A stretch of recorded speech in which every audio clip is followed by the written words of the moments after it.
Bismillahirrahmanirrahim. Assalamualaikum warahmatullahi wabarakatuh. Alhamdulillahi rabbil alamin. Alladzi bi ni'matihi tatimmus shalihat. Wassalatu wassalamu ala nabiyyina Muhammadin wa ala alihi wa ashabihi wa man tabi'ahum bi ihsanin ila yaumil qiyamah wa ba'du. Rabbana 'allimna bima yanfa'una wanfa'na bima 'allamtana ya rabbal alamin. Rabbana zidna ilman warzuqna fahman. Allahumma la sahla illa ma ja'altahu sahlan wa anta taj'alul hazana in syi'ta sahla. Rabbi syrah li sadri wa yassir li amri wa hlul 'uqdatam min lisani yafqahu qawli. Taib ikhwatal iman, teman-teman sekalian rahimani wa rahimakumullahu jami'a. Insyaallah malam hari ini kita akan lanjutkan kembali belajar kita terkait kaidah-kaidah bahasa Arab menggunakan kitab Muhtarat Qawaidil Lughah Al-Arabiyyah. Dan insya Allah kita akan masuk ke pasal baru, yaitu pasal as-sani, pasal kedua fi'il mudhari' yang dirofa. Tapi sebelumnya kita akan ada praktek baca seperti biasa, 3 orang. Yang pertama itu Mbak Alfi, kedua Mas Pujo, dan ketiga itu Pak Sugeng ya. Ibu Alfi, Pak Sugeng, dan Pak Pujo. 3 orang. Tafadhali Mbak Alfi, silakan dimulai. Kaifiyatu muhasabatun nafsi. Mudhaf ilaih. Muhasabah nakirah, an-nafsi ma'rifat, berarti mudhaf ilaih. Kemudian muhasabah ketika nyambung dengan ma'rifat dihukumi ma'rifat. Ketemu kaifiyah nakirah, ketemu ma'rifat, berarti itu mudhaf ilaih. Muhasabat kaifiyatu muhasabatun muhasabatin nafsi. Naam, kaifiyatu muhasabatin nafsi. Terus zikru.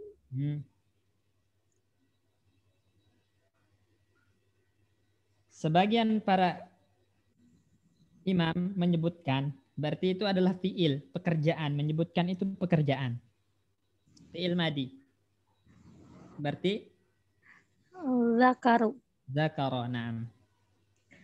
Zakaru ba'dil a'immat. Setiap, siapa yang menyebutkan? Siapa pelaku yang menyebutkan? Imam. Ba'du, sebagian imam. Nanti a'imah itu mudhaf ilaih dari ba'du. Ba'dunya sebagai fa'il. Coba diulang.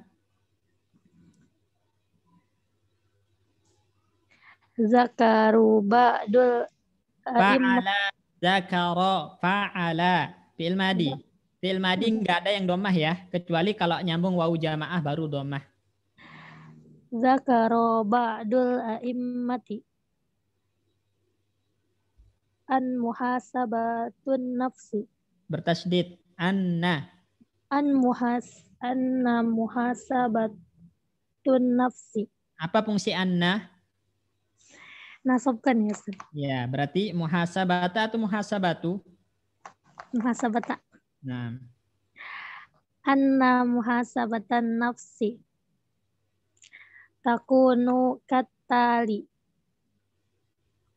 Awalan al-bada'u bil faraidi. Fa idza wajada fiha naqsan tadarakahu. Nah, coba diterjemahkan dulu dari atas. Sebagian imam menerangkan Judulnya jangan dilupa judulnya. Cara untuk mengintrospeksi diri.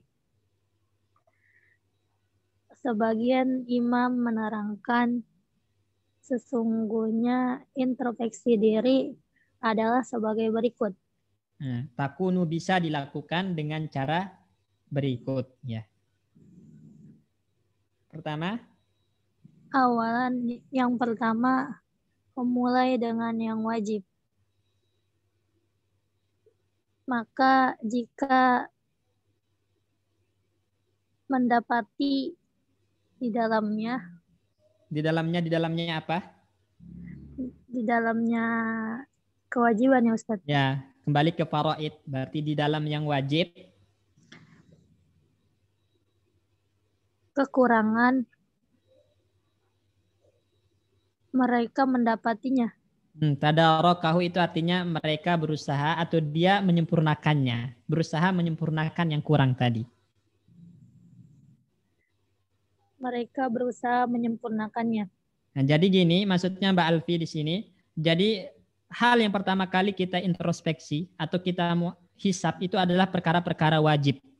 Ya, sholat yang wajib, puasa yang wajib, ya, sodakoh yang wajib, maksudnya zakat, gitu kan. Pokoknya amalan-amalan wajib itu kita introspeksi.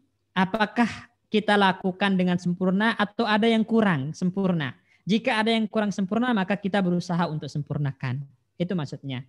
Sholatnya misalnya, sholat wajib ditunaikan, sholat wajib ini misalnya ada yang kurang, nggak jamaah, maka kita berusaha untuk melakukannya secara berjamaah. Atau berjamaah, tapi telat, sering masbuk, berarti kurang di situ, maka kita berusaha untuk menyempurnakannya, jangan sampai masbuk. Nah, seperti itu maksudnya. Jadi awali introspeksi itu dengan perkara yang wajib. Jika di perkara yang wajib itu ada hal yang kurang, maka usahakan untuk disempurnakan. Baik. Nomor 2. Sanian sumal manahi. Summa bertasdid mimnya, huruf atop. Sumal manahi fa'idha arofa annahur takib minha Irtakaba ibta'ala. annahu irtakaba minha syai'an tadarakahu bitaubati wal istighfaru. Atop ke taubah. Wal istighfari wal hasanatil mahiyati. Nah, artinya? Yang kedua, kemudian orang-orang yang melarang. Bukan. Manahi itu yang dilarang. Hal-hal yang dilarang. Ya, jamak dari manhi. Manhi itu isim maf'ul dari naha. Ya, naha. Nah, naha itu kan nanti isim maf'ulnya manhi. Manhi itu jamaknya manahi. Hal-hal yang dilarang. Kemudian setelah introspeksi yang wajib, lanjut ke tahapan yang kedua, introspeksi yang dilarang. Hal-hal yang dilarang. Terus? Kemudian hal-hal yang dilarang. Maka jika dia memberitahu, dia tahu, ya, bukan memberitahu, arafa, alima, dia tahu. Dia tahu, sungguh dia irtakaba, Ustaz. Irtakaba itu fa'ala, melakukan. Sungguh dia melakukan darinya. Darinya kembali ke mana? Manahi. Ya, manahi. Jadi sungguh dia melakukan sesuatu dari yang dilarang tadi.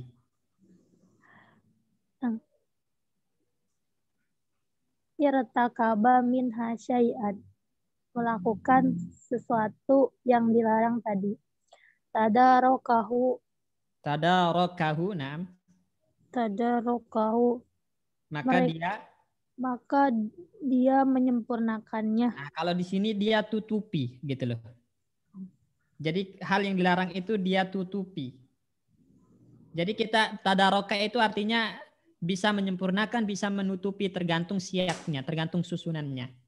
Kalau di sini dia tutupi hal yang dilarang tadi dengan Bitaubati, dengan bertaubat, wal istighfari, dan istighfar, wal hasanatil mahiyati, dan dengan kebaikan, menghidupkan kebaikan-kebaikan. Mahiyah itu menghapus, dengan kebaikan-kebaikan yang menghapus keburukan gitu loh. Dengan kebaikan-kebaikan yang menghapus keburukan. Baik. Jadi ini tingkatan yang kedua, Ikhwan. Setelah introspeksi diri itu dimulai dari perkara yang wajib. Ya, jadi lihat dulu perkara wajib tadi udah dilakukan secara sempurna atau tidak. Kalau tidak sempurna maka usahakan untuk disempurnakan. Kemudian Yang kedua, lihat ke perkara-perkara yang haram. Lihat perkara-perkara yang dilarang syariat. Apakah kita lakukan perkara-perkara haram, perkara-perkara yang dilarang ini atau tidak? Jika kita lakukan, maka usahakan kita tutupi dengan bersegera taubat, istighfar, dan melakukan kebaikan-kebaikan yang dapat menghapus keburukan tadi. Karena Allah mengatakan al-hasanat yuzhibnas sayyiat. Kebaikan-kebaikan itu akan membuat hal-hal yang jelek itu terhapuskan. Ittaqillah haitsuma kunta, bertakwalah kalian kepada Allah dimanapun Anda berada. Wa atbi'is sayyi'atal hasanata tamhuha. Iringi perbuatan buruk, perbuatan dosa dengan kebaikan, niscaya kebaikan akan menghapus dosa-dosa tadi. Itu maksudnya al-hasanat al-mahiyah di sini. Dan kebaikan yang paling besar, kebaikan yang paling utama setelah kita melakukan dosa itu adalah taubat dan istighfar. Taubat dan istighfar. Makanya diawali oleh Syekh bitaubah wal istighfar.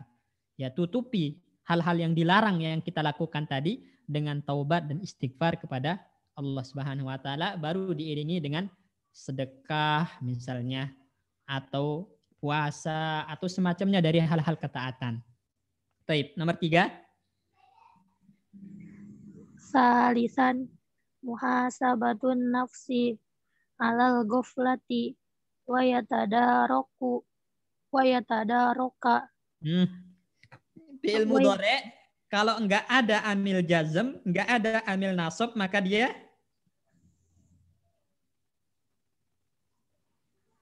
Dhamma, Ustaz. marfu. Naam.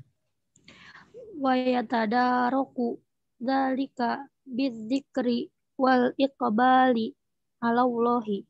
Nah, artinya Yang ketiga, introspeksi diri atas kelalaian dan mengoreksi itu dengan berzikir dan menghadap kepada Allah. Nah, jadi mumtaz. Jadi setelah memulai dengan perkara yang wajib, kemudian perkara yang dilarang, maksudnya perkara-perkara haram, perkara maksiat, selanjutnya yang ketiga itu introspeksi diri terkait dengan kelalaian.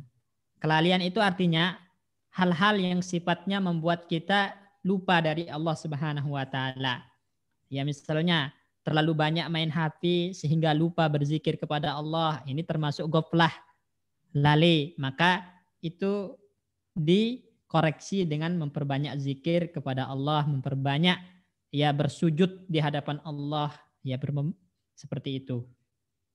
Atau terlalu banyak hal-hal yang pokoknya perkara-perkara yang mubah, perkara-perkara yang boleh, tapi itu melalaikan dari Allah Subhanahu wa taala, maka itu yang dinamakan ghaflah, kelalaian yang harus kita introspeksi diri dengan cara kembali berzikir mengingat Allah Subhanahu wa taala dan memperbanyak ibadah, memperbanyak sholat, memperbanyak baca Quran, yang mana hal-hal itu dapat mengingatkan kita atau mendekatkan kita kembali kepada Allah Subhanahu wa taala. Nomor 4.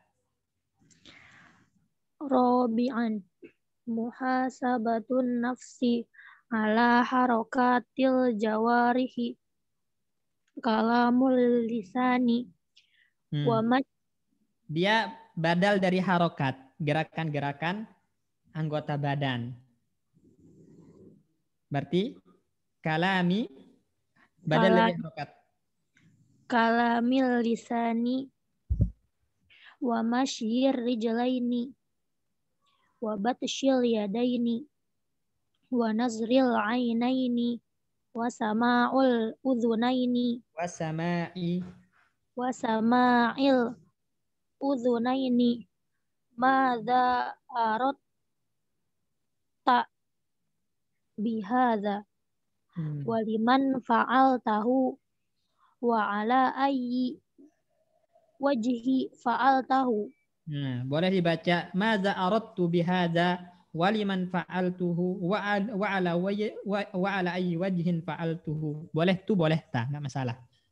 Artinya yang keempat, introspeksi diri atas kegiatan al-jawariyah. Apa sih, Ustaz? Jamak dari jarih. Jarih itu adalah anggota badan. Ya, berarti aktivitas anggota badan. Muhasabah diri dari aktivitas anggota badan. Nah, seperti apa? Seperti perkataan lisan eh, dan Langkah dua kaki. langkah dua kaki yang berjalan dan kekuatan kedua tangan. Batsun itu apa? Sentuhan. Batsun itu artinya sebenarnya menggenggam. Ya, menggenggam. Dan kedua tangan yang menggenggam dan dua buah mata yang melihat dan kedua telinga yang mendengar. Apa apa apa yang kamu inginkan ya, Ustaz? Ya. Apa yang kamu inginkan dengan ini? Dan untuk siapa perbuatan yang kamu lakukan? Dan atas apa wajah Ya, atas apa? Maksudnya atas dasar apa gitu. dan atas dasar apa wajah yang kamu perbuat? Jadi ayu wajihin itu nggak perlu diterjemahkan wajah. Atas dasar apa kamu melakukannya? Dan atas dasar apa kamu melakukannya? Baik, Ikhwan. Jadi ini yang ketiga tadi, salisan itu yang ketiga itu terkait dengan perbuatan hati ya. Yang pertama kan tadi memulai dari hal yang wajib, introspeksi diri terkait perkara wajib. Kemudian yang kedua itu introspeksi diri terkait perkara haram, perkara yang dilarang. Yang ketiga itu introspeksi diri terkait amalan hati. Amalan hati. Nah, yang keempat ini introspeksi diri terkait amalan anggota badan. Terkait amalan anggota badan. Nih, ucapan lisan kita itu hendaklah kita hisap. Apakah ini bermanfaat? Apakah ini mendatangkan mudarat? Apakah ini ketaatan? Apakah ini maksiat? Ucapan-ucapan itu hendaklah dihisap. Kemudian langkah kaki. Kita langkahkan kaki kita keluar dari rumah itu untuk ketaatankah? Atau untuk pergi bermaksiatkah? Atau untuk hal yang lalai-kah? Hendaklah diintrospeksi. Kemudian sentuhan tangan. Ini kita menyentuh hal yang haramkah? Atau menyentuhkan hal yang mubah? Atau menyentuh hal yang bersifat ketaatankah? Harus diintrospeksi. Kemudian penglihatan mata. Kita melihat yang haramkah? Melihat yang bersifat ketaatankah atau yang mubahkah? Mendengar, pendengaran juga harus dihisap. Ini mendengar perkara yang haramkah atau yang taatkah atau yang mubah itu. Nah, kalau memang dia perkara yang mubah, perkara yang taat, ya apa yang kita inginkan ketika melakukan hal tersebut? Apa yang kita inginkan ketika berbicara? Apa yang kita inginkan ketika melangkah? Apa yang kita inginkan ketika memegang sesuatu? Apa yang kita inginkan ketika melihat, mendengar? Apakah kita menginginkan dengan itu ya pahala ataukah kita inginkan dengan itu pujian manusia? Nah, itu harus diintrospeksi ya. Waliman fa'al tahu untuk siapa Anda melakukannya? Ya. Apakah dilakukan lillahi ta'ala atau dilakukan untuk pujian manusia? Ya. Jihin fa'al tahu. Ya, bagaimana Anda melakukannya? Ya, atas dasar apa Anda melakukannya? Bagaimana cara Anda melakukannya? Apakah sudah sesuai dengan tuntunan Nabi, sesuai dengan ajaran Nabi, sesuai dengan yang diinginkan oleh Allah ataukah tidak? Jadi banyak hal yang harus kita introspeksi dari gerakan-gerakan anggota badan kita ini. Seperti itu teman-teman. Barakallahu fiik. Jadi Mbak Alfi, bagus bacaannya. Bagus. Kalau pelan-pelan dan terjemahannya juga bagus. Syukran, jazakillah khairan.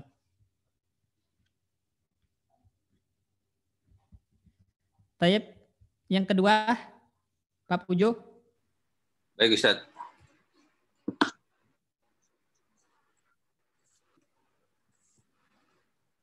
Fawaidu musahabatin nafsi. Fawaidu muha. Sabatin nafsi. Nah, artinya? Faidah introspeksi diri. Nah, faedah-faedah introspeksi diri. Jadi fawaid itu jamak dari faidah. Jadi faedah-faedah. Terus? Wal muhasabatun nafsi fawaidu fawaidu jammatu ya Ustaz. Ya, bertanwin tapi. Jammatun. Nah, Jammatun minha.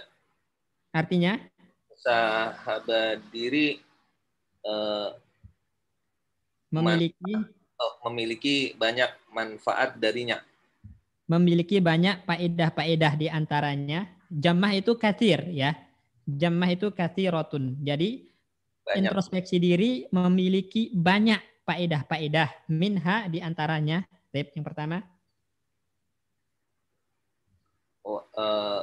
Al-awalu ya. Al-awalu. Ya. Al-itla'u. Al-ittila'u.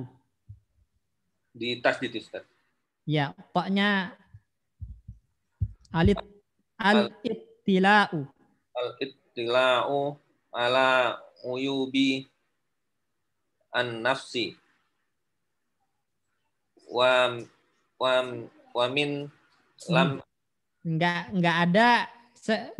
ada huruf jar masuk sama fiil. Waman. Ya, waman. Waman lam yutli'a. Nah. Ya. Tala'a yatla'u, fa'ala yaf'alu. Berarti waman yaf'alu yatla'u Ustaz. Kalau ada lam maka fi'il mudhari' majzum, kan kemarin kita pelajari. Lam bukan nasab ya? Bukan, lan yang nasab itu. Ya. Lam itu membuat jazm. Sukun berarti. Yatla Ustaz. Ya. Lam yatla ala aibi nafsihi lam yumkinahu. Nah. Lam yumkinhu. Naam, lam yumkinhu. Terus? Yumkinhu ijalatahu. Naam, artinya? Melihat atas kekurangan diri. Ya. Siapa? Ya, maka barang siapa yang tidak? Barang siapa yang tidak mempelajari atas melihat, ya. Yang tidak melihat atas kekurangan dirinya, tidak memungkinkan dia menghilangkan apa kekurangan tadi. Nah, jadi ini kan Ikhwan, faedah introspeksi diri yang pertama adalah dengan kita melihat kepada kekurangan diri kita, dengan kita melihat kepada aib diri kita, maka kita bisa menghilangkan aib tersebut, bisa memperbaiki kekurangan tersebut maksudnya. Berbeda dengan orang yang tidak pernah introspeksi diri, tidak pernah berupaya untuk melihat kepada aib dan kekurangan dirinya, maka dia tidak akan pernah menyempurnakan, tidak akan pernah memperbaiki kekurangan dan aib tersebut. Jelas ini Pak Pujo ya? Ya Ustaz. Terus nomor 2. Wasani al-taubatu wan nadamu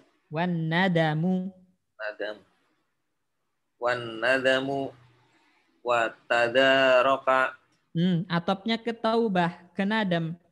Dan dia masdar dari tada, tafa'ala, yatafa'alu, tafa'ulan. Tadaraka, yatadaraku, tadarukan. Berarti watadaraku. Ya, watadaraku. Watadaraku ma fata fi zamani al-imkani. Nah, artinya? Bertaubat Ustaz. Dan bertaubat dan menyesal dan perbaikan. Ya, perbaikan. Dan perbaikan apa-apa yang telah berlalu di waktu yang memungkinkan. Di waktu yang memungkinkan maksudnya. Jadi dengan kita introspeksi diri itu kita bisa segera bertaubat, ya. Jadi introspeksi diri itu membuat kita sadar atas kekeliruan, atas aib kita. Maka dengan kita introspeksi diri kita sadar hingga memungkinkan kita untuk taubat. membuat kita menyesal atas kesalahan tersebut dan kita mampu untuk memperbaiki perbuatan-perbuatan yang telah kita lakukan tadi dari hal-hal yang jelek pada waktu yang memungkinkan. Maksudnya memungkinkan di situ selama masih hidup. Selama nyawa itu belum ditenggorokan gitu loh. Maksudnya fi zamanil imkan itu selama masih hidup, masih bisa untuk memperbaikinya. Karena nanti kalau udah nyawa ditenggorokan, maka nggak ada taubat lagi, nggak ada penyesalan lagi. Telat gitu loh. Nggak ada artinya penyesalan, nggak ada artinya taubat ketika nyawa udah sampai tenggorokan. Atau ketika matahari terbit dari barat, itu udah nggak diterima taubat. Udah nggak ada artinya penyesalan. Jadi selama memungkinkan, selama masih bisa itu, zamanul imkan itu selama masih bisa, maka hendaklah kita memperbaiki dosa-dosa kita dengan cara taubat dan menyesal dari perbuatan-perbuatan tersebut. Itu maksudnya Pak Pujo di sini. Oh, jelas insya Allah ya? Insya Allah jelas. Nomor 3. Wa salisu ma'rifatu haqqullahi. Nakirah ma'rifat. Oh. Ma'rifatu haqqillahi. Haqqillahi ta'ala. Fa inna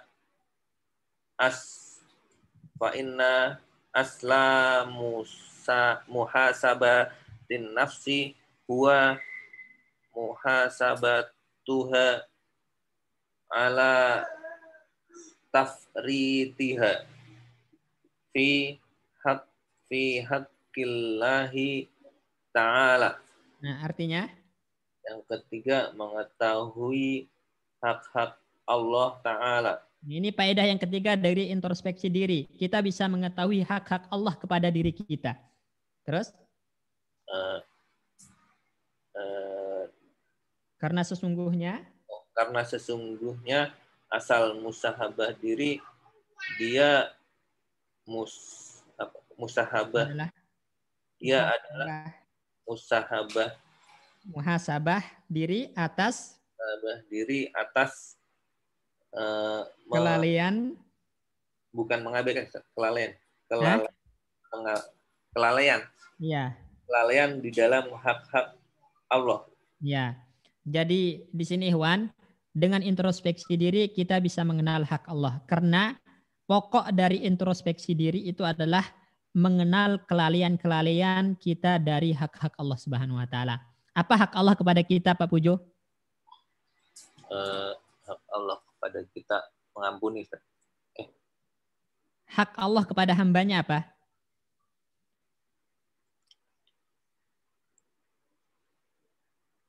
Ya Mu'az, atadri ma haqqullah 'alal ibad wa ma haqqul ibad 'ala Allah? Wahai Mu'az, tahukah kamu apa hak Allah kepada seorang hamba dan apa hak hamba kepada Allah? Dijawab, haqqullah 'alal ibad an ya'buduhu wa la yusyriku bihi syai'a. Hak Allah kepada hamba itu adalah beribadah kepada Allah dan tidak menyekutukannya. Jadi sekarang wa ma khalaqtul jinna wal insa illa liya'budun. Tidaklah kami menciptakan jin dan manusia kecuali untuk beribadah kepada Allah. Maka hak Allah itu adalah ibadah. Nah, ibadah ini telah kita tunaikan secara totalitas, secara sempurna, atau banyak lalinya, atau banyak kurangnya, atau malah kita tersibukkan dengan urusan dunia yang bukan Allah menciptakan kita untuk hal itu. Nah, ini harus introspeksi. Karena hak Allah itu adalah kita beribadah kepadanya secara sempurna, secara totalitas. Hidup kita itu harus diserahkan untuk ibadah kepada Allah. Innal salati wa nusuki wa mahyaya wa mamati lillahi rabbil alamin. Jadi ibadah itu semua harus diperuntukkan kepada Allah. Dan hidup ini harus diperuntukkan kepada Allah. Mati ini harus diperuntukkan kepada Allah. Itu hak Allah kepada kita. Udah kita tunaikan dengan baik atau tidak? Udah kita tunaikan dengan sempurna atau tidak? Maka dengan introspeksi diri kita bisa memperhatikan hak-hak Allah ini. Baik, nomor 4. Warrabi'u inkasaru. Ini pilih.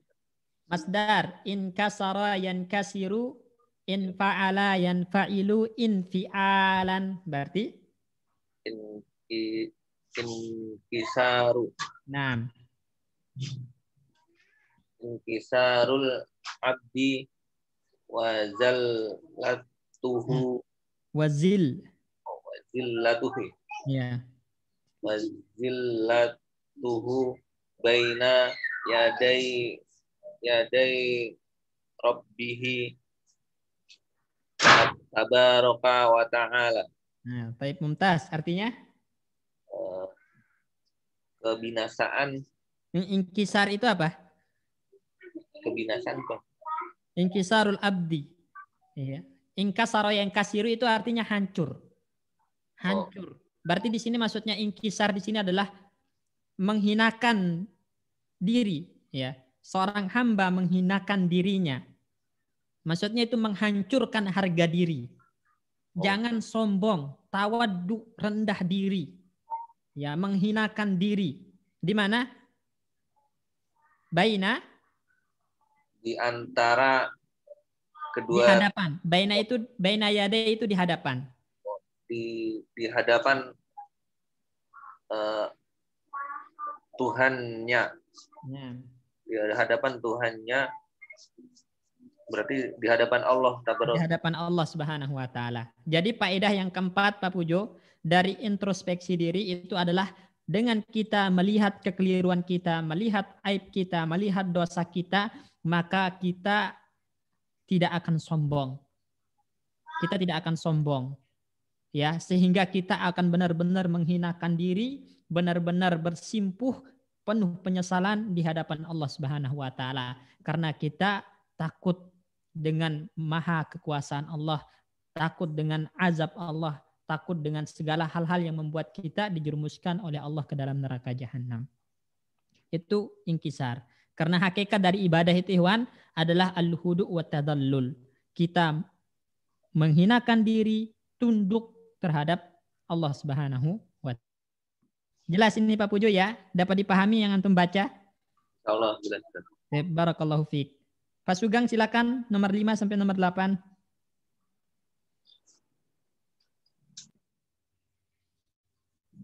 Bismillahirrahmanirrahim.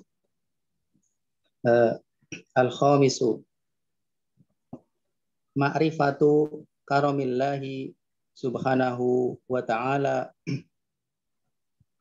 wa afuhu wa rahmatu karami wa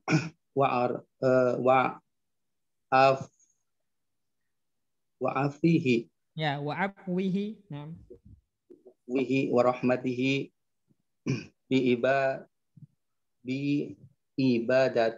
ibadihi fi annahu lam yaj'al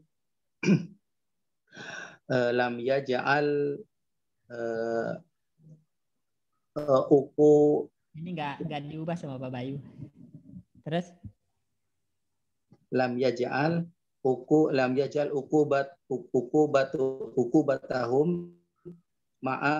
ma'hum alaihi minal ma'asi wal muhalafati.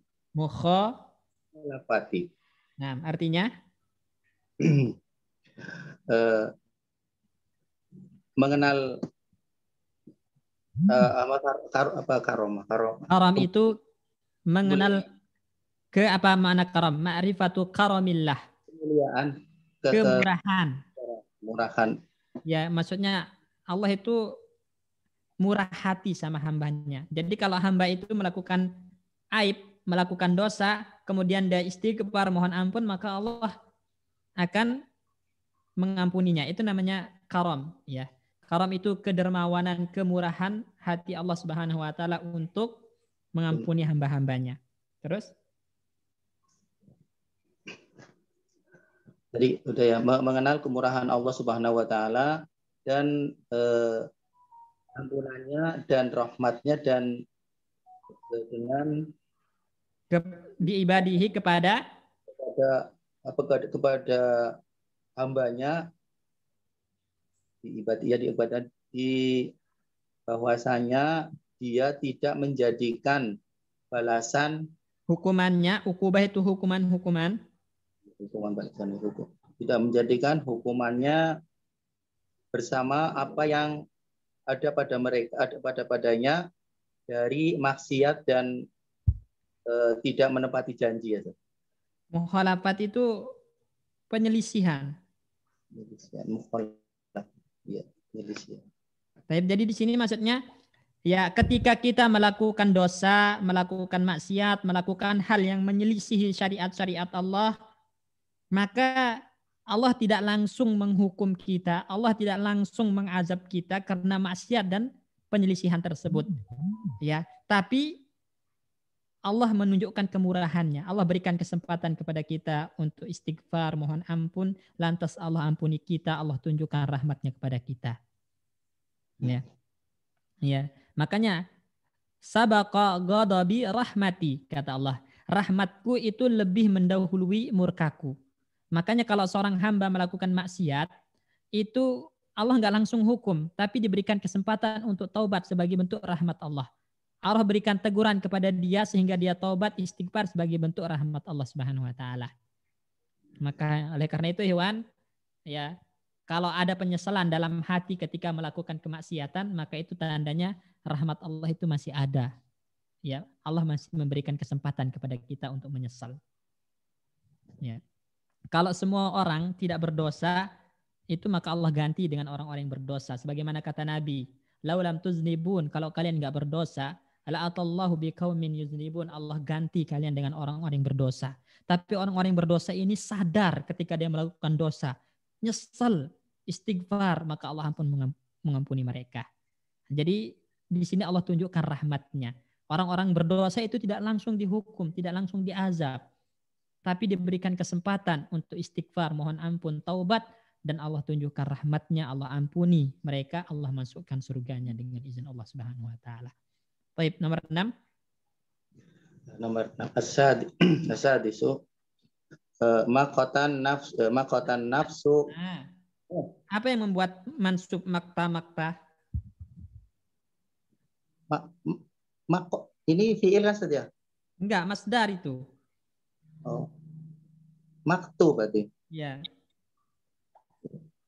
Maktu nafsi wal izara'i alaiha wa takhlisi. Maktu nafsi wal izra'u alaiha. Terus?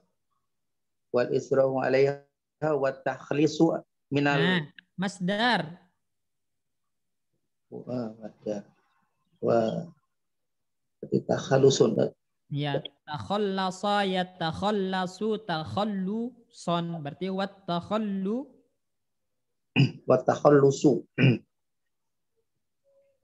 takhallusu minal ujubi wariya'i waru bukan waria, waru'yati. Nah, terus waru'yatil amali. Nah, artinya tidak senang, saja. Ya, marah gitu loh. Marah kepada diri sendiri dan izra ini. Izra itu merasa hina atau menghinakan diri sendiri. Menghinakan diri sendiri kepadanya ini ke ala nafsi. Oh ya, nafsi. Menghinakan diri kepada dirinya dan takhlusu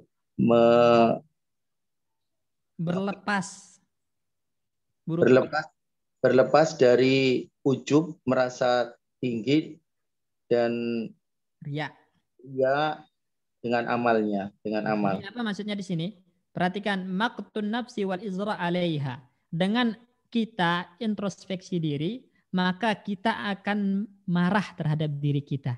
Jadi ya Allah, marah loh. Kenapa saya melakukan dosa? Kenapa saya melakukan maksiat? Marah.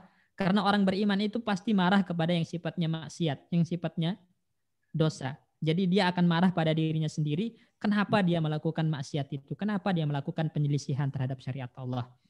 Wal izra alaiha, dan dia akan menghinakan dirinya, mencerca dirinya karena melakukan maksiat, durhaka kepada Allah. Nah, sifat marah, sifat cerca, sifat menghinakan diri itu akan membuat kita terlepas dari sifat ujub dan sifat riya. Apa yang mau diujubkan, apa yang mau diriyakan? Orang kita bermaksiat. Nah, gitu kan. Makanya orang yang paling jauh dari ampunan Allah itu adalah orang yang merasa bangga dengan dosanya. Kalau melakukan maksiat itu terang-terangan, merasa bangga. Nah, ini orang yang paling jauh dari ampunan Allah. Jadi dengan kita muhasabah, maka kita akan terlepas dari sifat ujub, riya, dan akan menghinakan diri kita.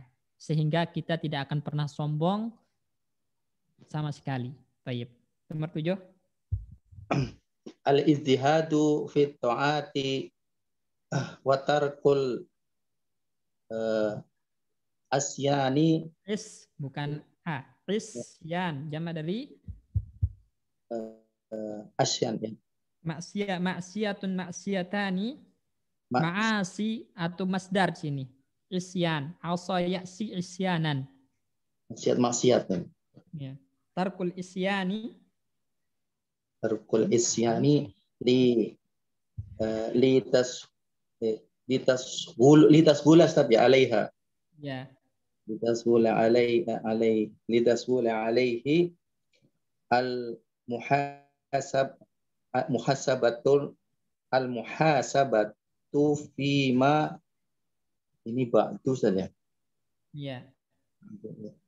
Artinya bersungguh-sungguh dalam ketaatan dan meninggalkan maksiat-maksiat agar mudah atasnya padanya untuk mengintrospeksi pada ini bima ba'du setelahnya. Bima ba'du untuk hal-hal yang setelahnya. Jadi dengan kita introspeksi diri, faedah yang ketujuh itu adalah kita semakin sungguh-sungguh dalam ketaatan dan meninggalkan kemaksiatan. Kalau kita sungguh-sungguh dalam melakukan ketaatan, sungguh-sungguh meninggalkan maksiat, selanjutnya akan mudah bagi kita untuk introspeksi diri. Itu maksudnya. Nggak berat. Nggak berat. Ya. Terus nomor 8. Masdar. Mudhaf ilaih. Rodda ya ruddu ya. Ruddan. Rodda ya ruddan. Ruddu ya. Ruddul rodda ya ruddu roddan fa'lan. Lan raddul huquqi ya. Raddul huquqi ila ahliha wa ini wasala. Atau ke roddu sama, dia masdar. Antum baca roddu berarti sallu, sama kok polanya. Wasallu saho ini wa husnul khuluqi wa hadihi min a'dhami samarati muhasabatin nafsi. Artinya mengembalikan undang-undang atau aturan kepada ahlinya. Ya, Ustaz. Hak-hak bukan undang-undang. Di sini hak hukuk. Hukuk hak-hak kepada pemiliknya. Pada pemiliknya. Antum pernah melakukan kezaliman, maksudnya di sini kalau kita pernah melakukan kezaliman, mencuri, mengambil harta orang, ya, minjam barang orang, atau pernah menggibah orang, maka artinya ada hak orang yang kita ambil. Nah, kalau kita introspeksi diri, oh dulu saya pernah menggibah fulan, maka kita minta maaf. Artinya hak fulan itu kita kembalikan dengan cara minta maaf. Dulu saya pernah menggibah antum, maafkan ana. Gitu kan? Atau pernah kita ngambil harta orang diam-diam secara zalim.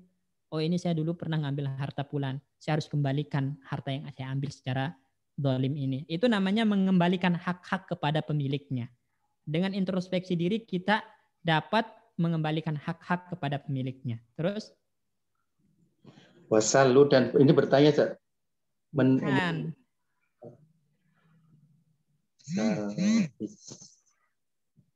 Pak Sugeng dipersiapkan nggak? Belum nyampe dari sini, dari apa maksudnya, dari yang itu Kitorul Umur ini. Kirain udah sampai panjang ini. Baik, wasallus sahaimi itu artinya menghilangkan sifat dengki dari hati. Sallu itu artinya melepas. As-sahaim, sahimah itu penyakit hati, dengki, kikir itu sahaim. Husnul khuluq berarti akhlak yang baik, Ustaz ya. Ya. Dan akhlak yang baik, dan ini adalah dari buah dari muhasabah diri. Buah terbesar dari introspeksi diri. Ya, jadi dia faedah yang ketujuh dari introspeksi diri itu adalah mengembalikan hak-hak kepada pemiliknya, ya melepas penyakit hati, dengki, kikir, gitu kan, dan mendatangkan akhlak yang baik. Nah, ini adalah faedah terbesar dari muhasabah, introspeksi diri. Orang yang rajin introspeksi dirinya, maka pasti adalah orang yang akhlaknya baik. Karena dia, oh saya pernah melukai fulan, oh saya pernah berkata kasar sama fulan, oh saya pernah melakukan fulan secara tidak baik. Nah, ini kan akhlak-akhlak yang buruk, maka dia berusaha untuk meninggalkannya. Jadi akhlaknya pun akan menjadi baik. Kalau dia pernah, oh saya pernah iri sama fulan, dengki sama fulan, hasad sama fulan, introspeksi diri, maka penyakit-penyakit ini akan dikikis dengan introspeksi dirinya. Pernah menzalimi fulan, maka dia akan kembalikan hak-hak orang yang dia zalimi. Itu faedah dari introspeksi diri. Ya. Jadi ada 8 ini, Ikhwan. Ya, semoga apa yang kita baca ini bukan hanya sekedar dibaca gitu, tapi benar-benar mendatangkan manfaat untuk apa yang kita baca.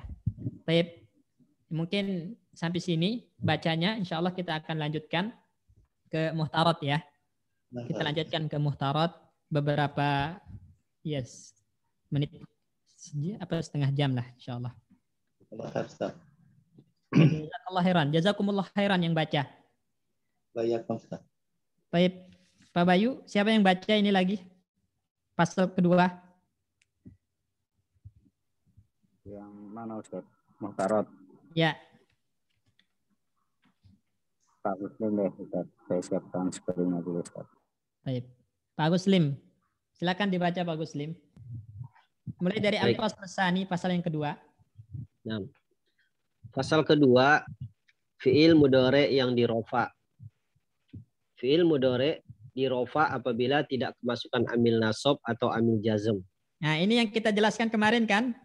Nah, jadi ini akan cepat Ikhwan. Jadi kita akan cepat. Kenapa? Karena kita udah jelaskan kemarin. Jadi antum harus ingat kapan fi'il mudhari marfu.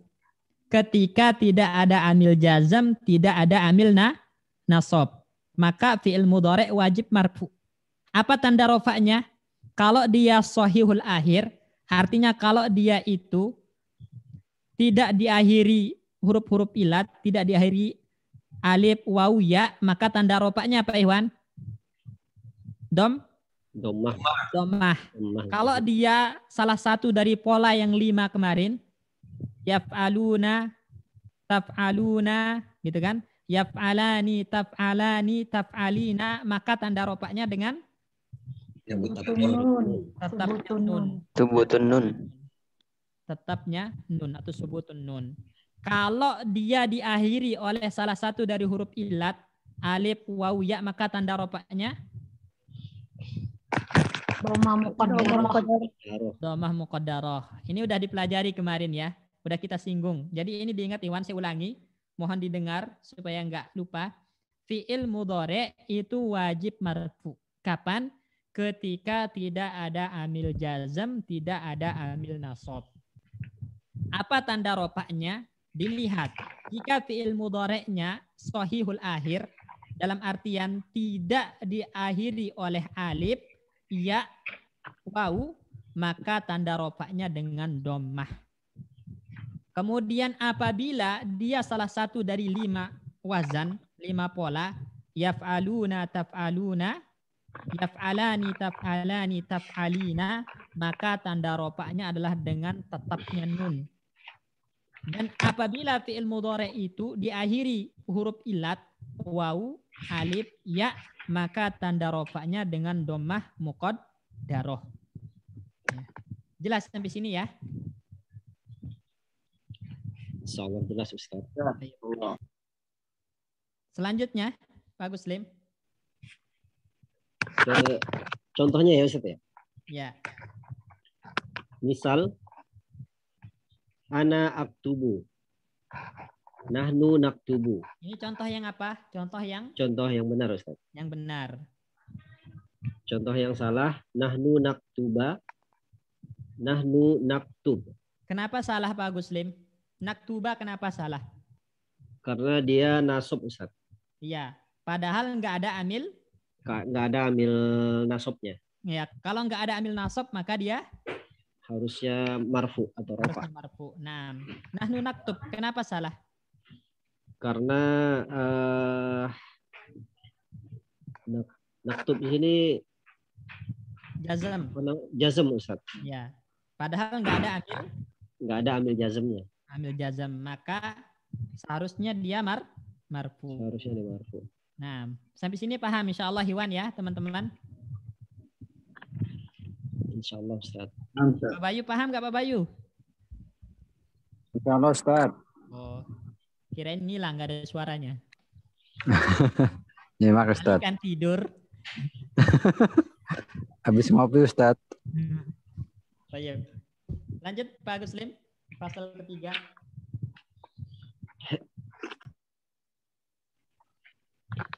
Pasal ketiga, fiil mudhari yang dinasab. Nah, jadi pasal kedua tadi itu membahas fiil mudhari yang marfu. Sekarang pasal ketiga membahas fiil mudhari yang mansub. Kapan fiil mudhari mansub? Baca. Fiil mudhari dinasab apabila kemasukan amil nasab. Ini ingat Iwan. Jadi tempat fiil mudhari mansub itu adalah ketika kemasukan atau didahului amil nasab. Ya. Fi'il mudhari mansub kapan? Ketika kemasukan atau didahului amil nasab. Apa aja amil nasab? Baca. Adapun macamnya, amil nasab dan maknanya yaitu satu an, membentuk masdar muawwal. Ya, ingat Ikhwan. An, ya an itu disukun nunnya. Jadi ingat kalau antum menemukan fi'il mudhari sebelumnya an, maka an itu disukun nunnya. Jangan dibaca anna seringkali. Anna yadriba, salah. Harus an yadriba. Kalau ada fi'il mudhari sebelumnya an, maka nunnya disukun. Nunnya disukun, jangan ditasydid. Jadi an dengan mensukun nun itu adalah salah satu faktor yang membuat fi'il mudhari mansub. Makanya kalau ketemu an terus ada fi'il mudhari, maka fi'il mudhari'nya wajib mansub. Nah, an ini membentuk masdar muawwal. An ini membentuk masdar muawwal. Apa yang dimaksud dengan masdar muawwal? Pernah kita pelajari. Ada yang tahu?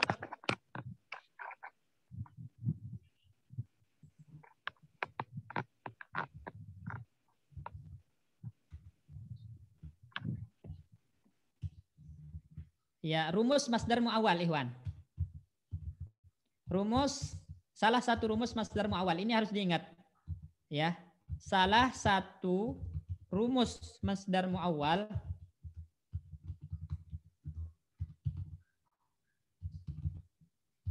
adalah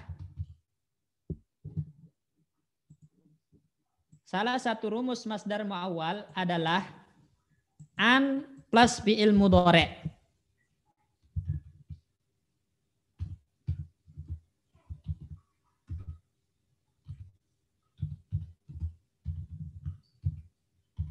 Nih. Jadi ini rumusnya masdar muawwal. Salah satu rumus dari masdar muawwal adalah an plus fi'il mudhari. Makanya kalau antum temukan an, kemudian setelahnya fi'il mudhari, maka susunan itu namanya masdar muawwal. Contoh, an misalnya yazhaba, yazhabu, yazhab. Mana yang benar, Pak Guslim?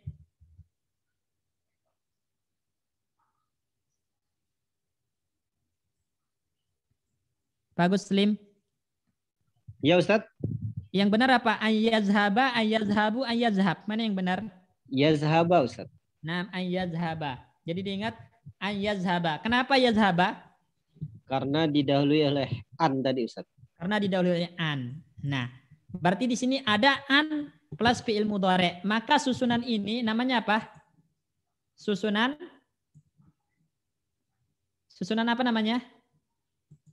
Masdar muawwal Ustaz. Nah, susunan masdar muawwal. Ingat, namanya susunan masdar muawwal. Ya.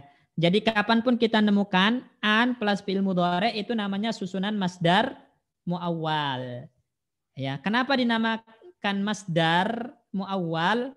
Karena nanti bisa ditakwil ke masdar beneran, ke masdar sorih namanya. Bagaimana caranya? Antum cari masdarnya dulu. Zahaba yazhabu zahaban. Oh, berarti masdarnya zahaban. Ketemu masdarnya zahaban. Ya. Nah, zahabun gitu kan. Kemudian lihat domirnya. Ayadhaba. Yadhaba domirnya apa di sini Pak Guslim? Yazhaba domirnya huwa, Ustaz. Huwa. Domir miliknya? Domir miliknya apa namanya? Hu. Hu. Berarti antum tinggal sambung zahabuhu gitu.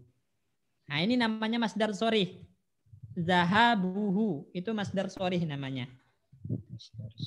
Udah nanti insya Allah akan udah dibahas ini sebenarnya di pembahasan mubtada khobar. Ada yang ingat nggak? Pak Bayu ingat nggak tentang masdar muawwal? Nah itu antas fi'il mudhari Ustaz. Ya, an plus fi'il mudhari. Cara mengubahnya ke masdar asli gimana?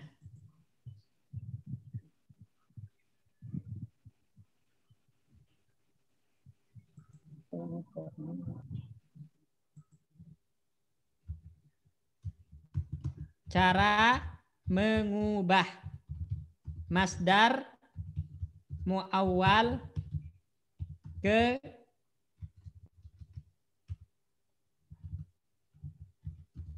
masdar sorih.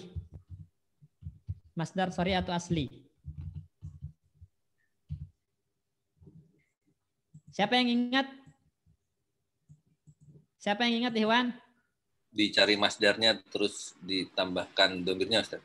Ya, pertama cari masdar aslinya. Cari masdar fiilnya, cari masdar fiil mudhari'nya. Ya. Kedua, lihat kandungan domir pada fiil.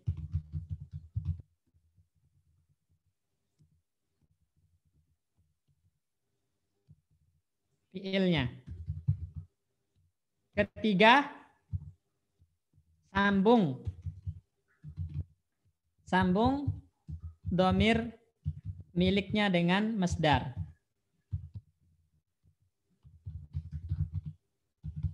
Ya, baik. Misalnya, saya mencontohkan misalnya.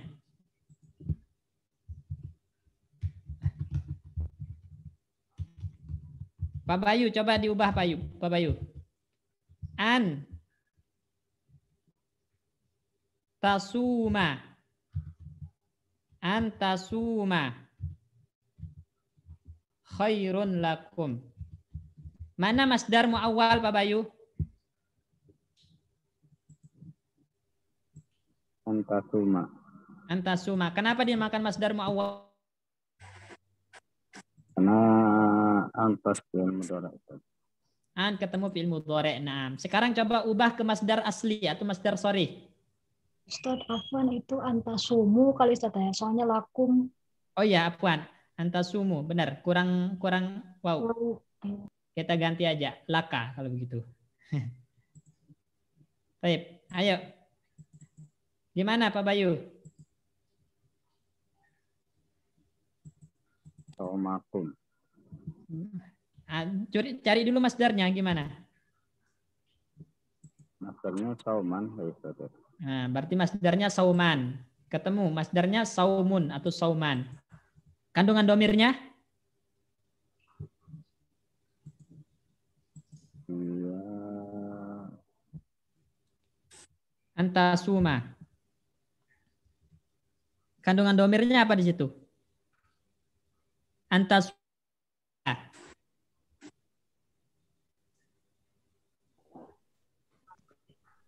Apa berarti kum Ustaz? Apa? Hum ya. Antum.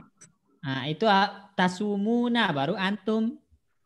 Antasumu baru antum. Berarti hum ya Ustaz. Hah? Hum. Anta. Laka kok. Akum. Laka itu antasuma khairun laka. Ya antum ya Ustaz. Berarti anta kan? Iya, antum. Anta. Nah, domir miliknya apa? Tahu Ustaz. Hah? Laka. Maka.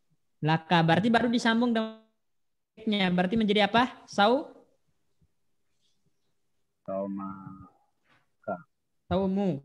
Saumuka. Saumuka. Gitu. Kalau udah jadi masdar asli maka dia kalau nggak ada yang membuat nasab rofa ya. Kalau udah menjadi masdar asli. Saumuka khairun laka. Gitu. Intinya hanya tentang masdar muawwal ini sebenarnya udah lewat pembahasannya Iwan, tapi inti pembahasannya di sini kalau ada fi'il mudhari' kemasukan an maka fi'il mudhari' wajib nasab. Ini intinya. Ya. Baik. Nomor 2 dibaca Pak Guslim.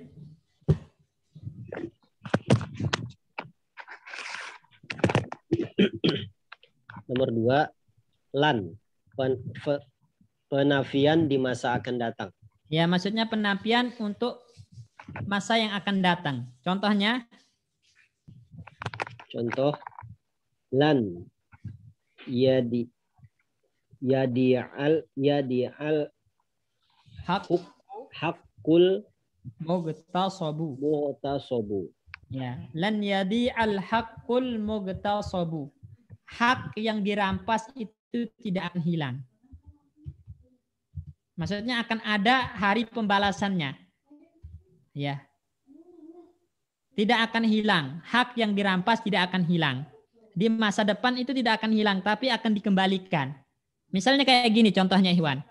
Sekarang kalau ada harta antum dicuri, itu di masa depan, maksudnya di masa depan itu, di akhirat nanti, itu akan hilang atau dikembalikan? Dikembalikan. Caranya adalah orang yang mendolimi antum, pahalanya akan diambil. Ya, akan diambil oleh Allah dan diserahkan kepada antum sebagai balasan terhadap hak antum yang dirampas. Maka hak yang dirampas itu tidak akan hilang. Di masa depan tidak akan hilang. Tapi akan ada pengembaliannya. Itu maksudnya di sini. Penafian di masa depan. Tidak akan hilang hak yang dirampas. Ya. Paham ini? Jadi kalau menafikan sesuatu di masa depan itu menggunakan lan ya. Kalau ingin menafikan sesuatu di masa depan itu menggunakan lan. Tapi kalau antum ingin menafikan sesuatu di masa lalu, pakai apa? Pak Bayu pakai apa? Menafikan fi'il madi pakai apa? Akan fi'il madi ma. Jadi fi'il madi ma. Misalnya antum mengatakan ma akal tu. Ya. Saya tidak makan, saya belum makan. Maksudnya di masa lalunya, di masa sebelum dia berbicara itu belum makan. Berarti menafikan masa lalu. Pakai ma. Atau fi'il mudhari'. Ya, dibalik waktunya menjadi masa lalu. Gimana caranya? Pakai lam. Lam misalnya azhab. Lam azhab. Berarti di sini maksudnya masa sebelum dia berbicara itu belum pergi. Ya. Sebelum berbicara itu belum pergi. Menafikan sebelum berbicara. Waktu sebelum berbicara. Menafikan masa lampau. Pakai lam. Jadi kalau fi'il mudhari' kemasukan lam berubah zamannya menjadi lampau. Tapi yang penting di sini adalah lannya, pembahasan tentang lan. Lan itu pokoknya berfungsi untuk menafikan masa depan. Karena fi'il mudhari' itu waktunya ada dua, sekarang dan akan datang. Atau masa depan. Akan datang. Nah, jika ingin menafikan akan datang, maka pakai lan. Ya, jika ingin menafikan akan datang maka pakai lan. Masukkan lan pada fi'il mudhari'nya. Baik. Terus nomor 3. 3. Kai, menerangkan sebab. Menerangkan sebab. Jadi kai, jadi yang menasabkan fi'il mudhari' yang ketiga adalah kai. Dan fungsi dari kai adalah menerangkan sebab. Ingat. Yang pertama an. An fungsinya membuat fi'il mudhari' menjadi masdar muawwal. Lan fungsinya untuk menafikan masa akan datang di fi'il mudhari'. Kai masuk fi'il mudhari' jadi nasab. Fungsinya untuk menjelaskan sebab. Contoh? Misalnya, istaqim kai tufliha. Istaqim kai tufliha. Perhatikan coba. Kai tufliha. Duh, mana ini? Kai tufliha. Kai tufliha. Mana fi'il mudhari' yang mansub? Tufliha, Ustaz. Tufliha. Nah, apa yang menasabkannya? Kai, Ustaz. Kai. Baik. Jadi kai di sini fungsinya apa? Menjelaskan sebab. Apa sebab Anda selamat? Karena istiqomah. Istaqim, istiqomahlah. Ya, kai tufliha agar Anda selamat, Berarti sebab Anda selamat apa? Karena istiqomah. Berarti kai itu menjelaskan sebab. Udrusa kaitan jaha, gitu kan? Belajarlah kalian berdua supaya lulus. Apa sebab lulus? Belajar. Berarti kai itu menjelaskan sebab. Terus nomor 4. 4. Izan sebagai jawaban kalam sebelumnya. Nah, izan sebagai jawaban untuk kalam sebelumnya. Misalnya saya mengatakan, ya, azuruka, saya akan ziarah ke rumahmu. Terus antum jawab, izan ukrimaka. Kalau begitu saya akan memuliakanmu. Saya akan menyambutmu. Nah, berarti izan itu adalah jawaban untuk pertanyaan sebelumnya atau pernyataan sebelumnya. Contoh lain misalnya, ya. Kita mengatakan, ya, sa'usafiru ila Makkah. Saya akan safar ke Mekah. Izan, misalnya izan usafiru ma'aka. Kalau begitu saya akan safar juga sama kamu. Nah, gitu. Berarti kalau antum temukan izan setelahnya fi'il mudhari', maka fi'il mudhari' wajib nasab. Jelas ini ya. Misalnya anak tanya sama antum Pak Bayu. Saya mengatakan sama antum misalnya. Ya. Sa'adrusu al-lughatal arabiyyata. Terus antum jawab apa?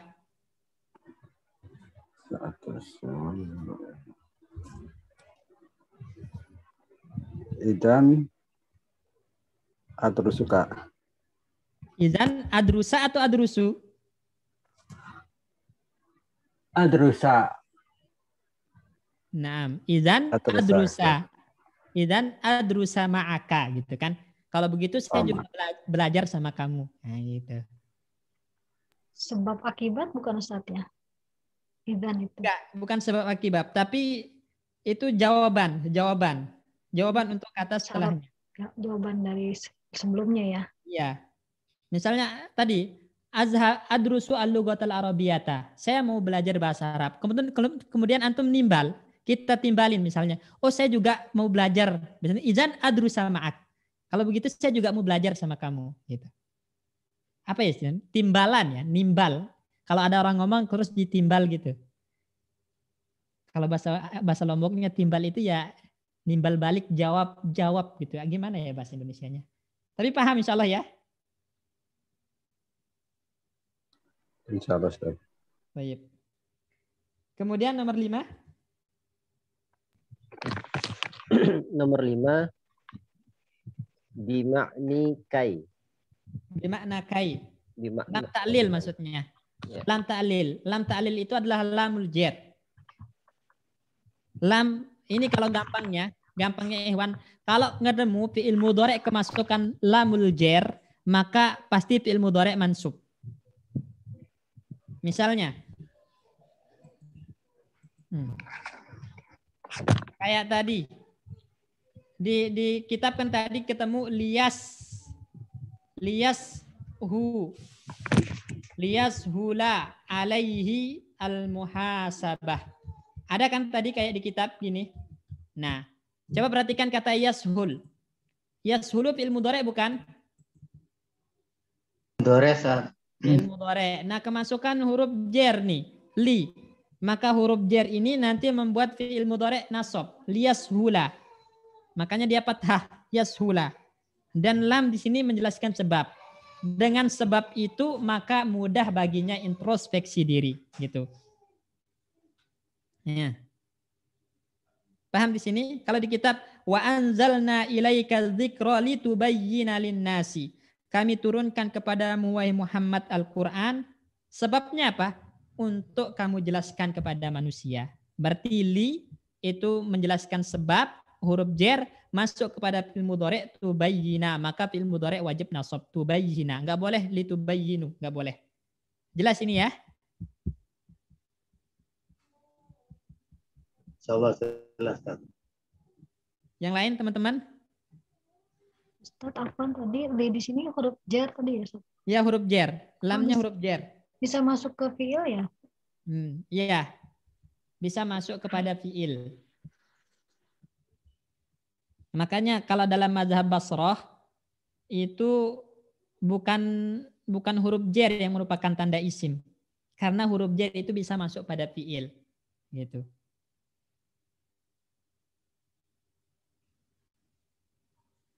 Terus? Nomor 6 Ustaz ya? Ya. Nomor 6. Lamul jahud atau juhud. Ya. Lamul juhud atau al-inkar. Ya, lamul juhud. Nah, ini yang jenis ke-6, lamul juhud, lam pengingkaran namanya, lam pengingkaran.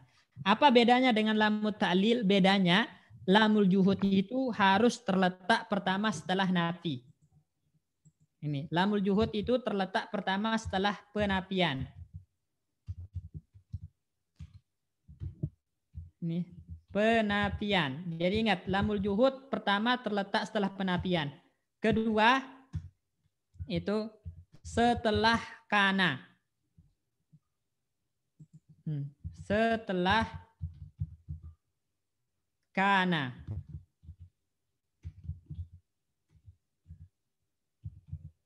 Jadi ini syaratnya. Jadi syarat lamul juhud Ikhwan itu dia harus terletak setelah penafian dan kana. Ini syarat ya untuk membedakan antara lamul ta'lil dan lamul juhud dalam lam yang masuk pada fi'il mudhari'. Kalau lam yang masuk pada fi'il mudhari' tidak didahului oleh nafi dan tidak didahului oleh kana, maka lam itu lam apa? Pak Bayu?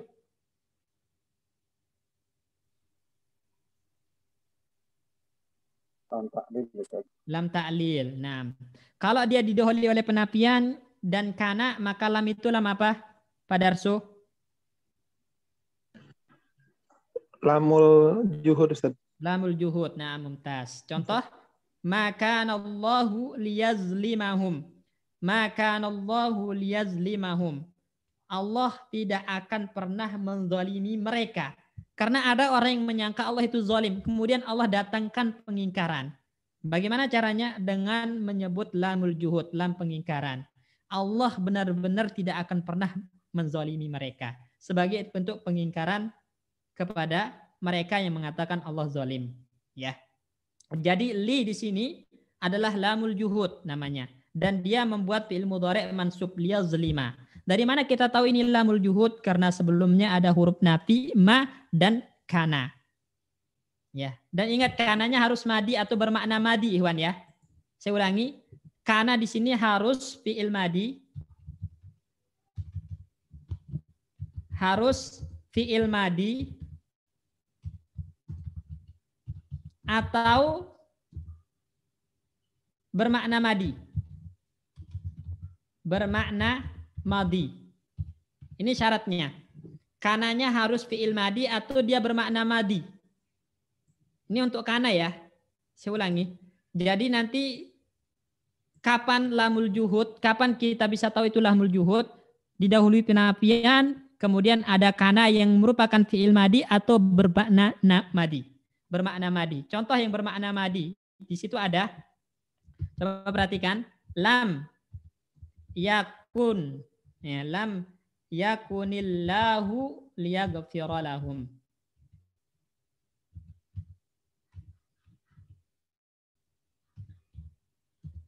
Lam yakunillahu liyaghfira lahum. Coba perhatikan di situ. Liyaghfira. Lamnya lam apa? Pak Sikin. Ya Pak Ustadz. Liyaghfira. Lamnya lam apa? Lam itu Pak, lamul juhud. Lamul juhud. Kalau lamul juhud masuk kepada fi'il mudhari', maka fi'il mudhari' wajib nasab Ustaz. Wajib nasab. Naam. Dari Ya. mana ini tahu lamul juhud? Bukan lamul ta'lil. Ya karena bukan tidak ada kana di situ Ustaz. Nah. Bukan. Dari mana Bukan. antum tahu ini lamul juhud bukan lamul ta'lil? Oh bukan maaf Ustaz. Pertama didahului oleh penafian. penafian ya. Mana Ustaz. penafiannya? Penafian tuh yang lam itu Ustaz. Lam. Nah, ini huruf nafi ini lam pertama. Kemudian setelahnya Setelahnya ada dia terletak setelah apa? Setelah kana Ustaz. kana. Kana yang fi'il madi atau bermakna madi. Ini lam yakun ini kana fi'il madi atau fi'il mudhari' dia yakun. Bermakna madi Ustaz. Ya, di sini yakun ihwan walaupun yakun di sini fi'il mudhari', tapi udah kita jelaskan tadi, ketika kemasukan lam maka waktunya berubah jadi madi. Jadi dia menampikan lampau. Nah, ya, makanya fungsi dari lam kalau masuk fi'il mudhari' itu merubah zaman fi'il mudhari' menjadi zaman lampau. Makanya bermakna madi kita bilang. Ya, makanya syaratnya tadi untuk mengetahui lamul juhud itu harus setelah penafian, kemudian kana yang fi'il madi atau yang bermakna madi, yaitu fi'il mudhari' yang kemasukan lam maksudnya. Jelas ini ya? Ya insyaallah Ustaz. Pak Agus Lim jelas nggak Pak Agus Lim? Insya Allah jelas Ustaz. Cuman yang masih bingung yang lam ta'lil tadi Ustaz. Kenapa dibingungkan? Tadi kan kalau untuk yang lam juhud kan dia didahului oleh penafian dan apa? Kana tadi ya. Kana yang madi atau bermakna madi. Bermakna madi. Nah. Kalau yang ta'lil itu cara mengenalinya berarti selain ini, karena lam yang menasabkan fi'il mudhari' itu cuma dua, lamul juhud atau lamul ta'lil. Kalau enggak ada kana, enggak ada lam penafian, maka itu adalah lamul ta'lil. Oh gitu. Iya. Iya ya, baik Ustaz. Lanjut. Nomor 7. Ini apa ya? Pak sababiyah. Oh, faul sababiyah. Apa yang sebelumnya adalah sebab bagi yang sesudahnya. Baik. Ini jadi Pak sababiyah. Pak yang menjelaskan sebab. Iya, contoh di situ misalnya. La ta'sillah fayaghadaba 'alaika. La ta'sillah. Jangan bermaksiat kepada Allah. Ini kan la ta'sillah, jangan bermaksiat kepada Allah. Fayaghadaba. Fayaghadaba 'alaika. Karena sebab maksiat itu akan membuat Allah murka padamu. Jadi Pak ini kan menjelaskan sebab. Fa di sini menjelaskan sebab. Ya, apa sebab Allah murka? Maksiat tadi. Maksiat. Nah, ini jadi Paknya Pak sababiyah.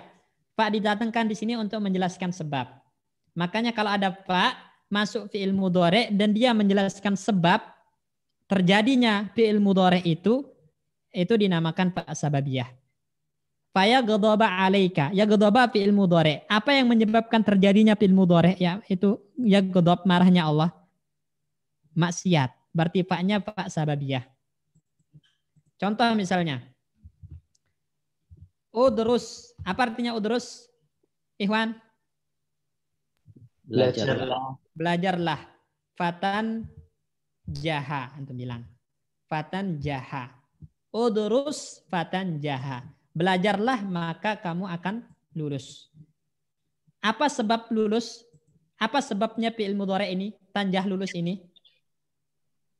Terus belajar. Belajar udrus. Nah, berarti fa dinamakan fa sababiyah, ya. Fa sababiyah. Kalau dia fa sababiyah maka fi'il mudhari'nya wajib nasab. Atau kisah kasih catatan Ikhwan di sini, catatan penting.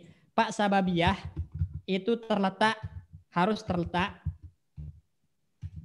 Fa sababiyah harus terletak setelah kata yang menunjukkan tuntutan. Ya, baik itu perintah atau larangan.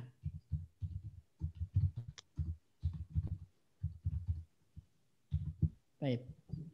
Ini catatannya. Jadi fa sababiyah itu harus terletak kapan?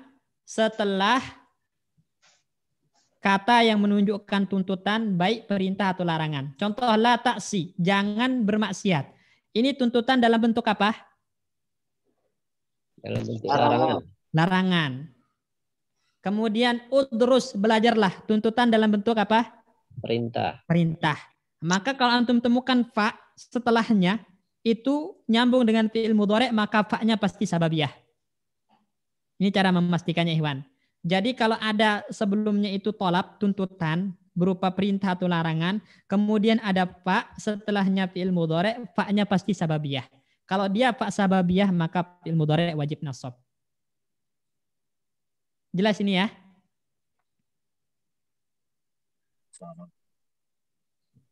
Jelas, Ustaz. Contoh lain misalnya.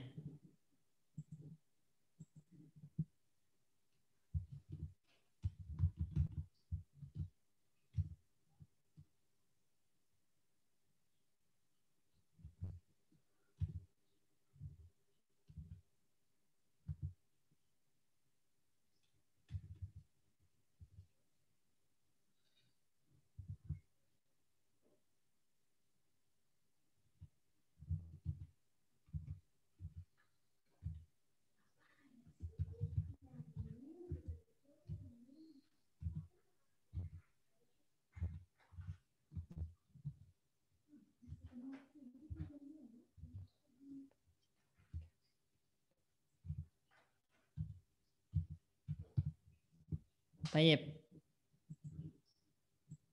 Siapa yang baca? Siapa yang nyoba baca ini kalimat ini?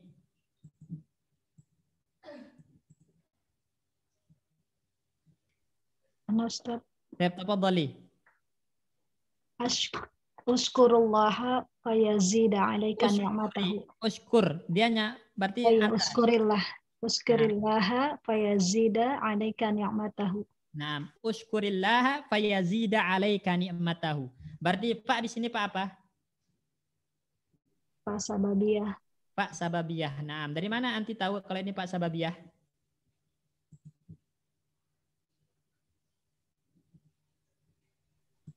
Karena terletak ini kata yang menunjukkan perintah.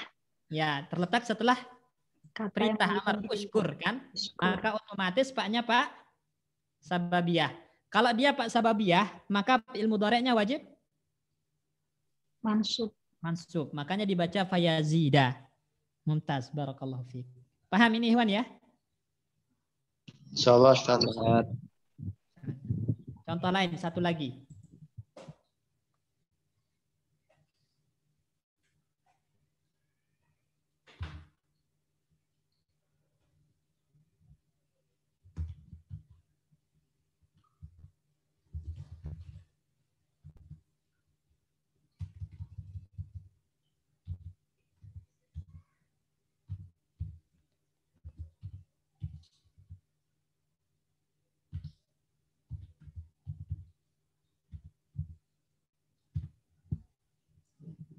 Baik. Siapa yang baca?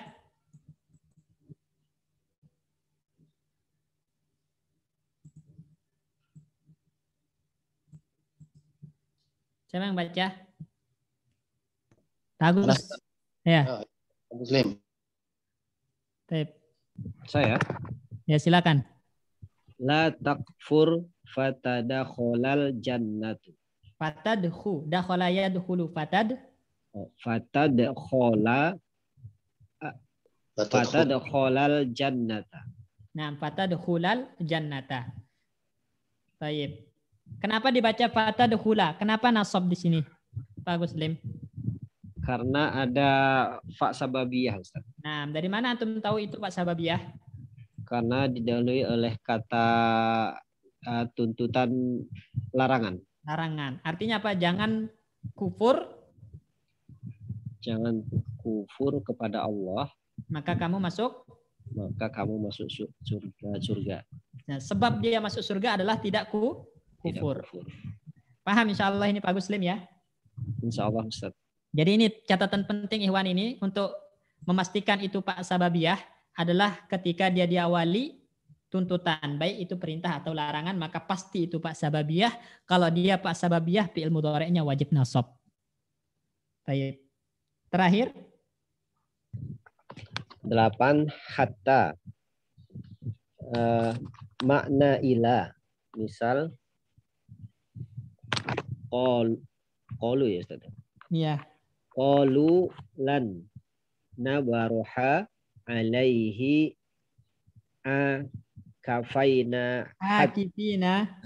akifina hatta yarja'a ilaina Musa. Bermakna kai, misal ati'illahu hatta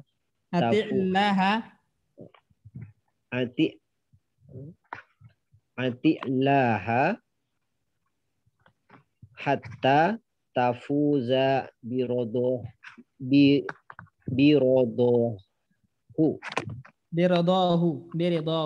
Baik.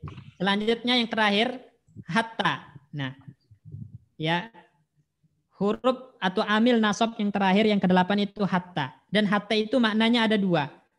Maknanya itu ila. Pertama maknanya ila seperti huruf jar ila. Ya, ila. Kemudian makna yang kedua itu bermakna kai. Nah, untuk membedakan kapan dia bermakna ila, kapan dia bermakna kai, satu caranya. Kalau kai maka harus didahului oleh tuntutan. Ingat Iwan. Kai itu harus didahului oleh tuntutan. Kalau dia tidak didahului tuntutan, maka itu pasti bermakna ila. Contoh misalnya, qalu lan nabraha alaihi akifina hatta yarji'a ilaina Musa. Mereka berkata, kami senantiasa akan i'tikaf ya kepada berhalanya itu hingga Musa kembali kepada kami. Sekarang ada tuntutan enggak di situ di kalimat ini? Enggak ada, Ustaz. Enggak ada larangan, enggak ada perintah di situ, enggak ada tuntutan sama sekali. Maka hatta di situ pasti bermakna ilah. Pasti bermakna ilah. Kemudian yang bermakna kai, atiullaha hatta tafuza biridhoha. Taatlah kepada Allah supaya kamu selamat dengan keredoannya Allah. Nah, hatta di sini bermakna apa? Kai. Dari mana kita tahu? Karena sebelum hatta ada tuntutan, perintah, ati. Jelas ini ya? Insyaallah, Ustaz. Contoh misalnya.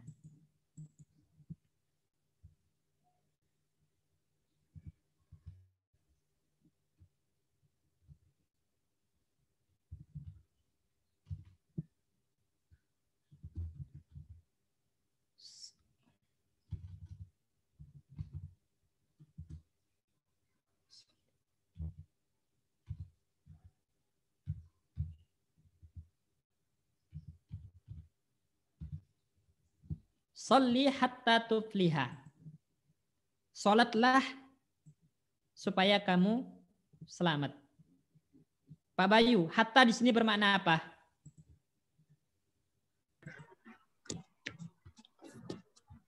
Bermakna Ada tuntutannya kayak Ustaz.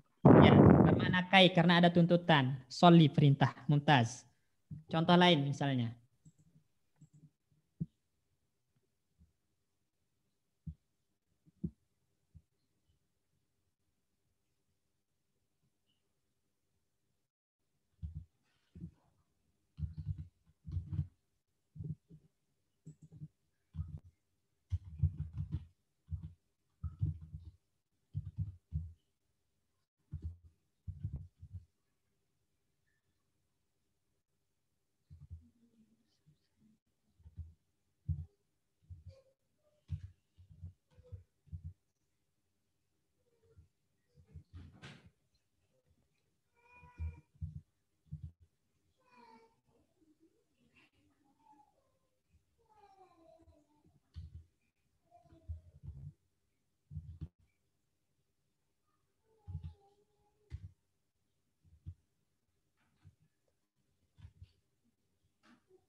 Baik. Siapa yang baca?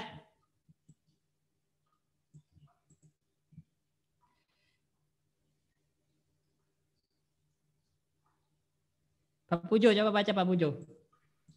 Sa'asafaru, Ustaz. Sa'usafiru, fi'il mudhari'. Sa'usafiru ilal madinati hatta azwari, Ustaz. Fi'il mudhari'. Hatta azwara.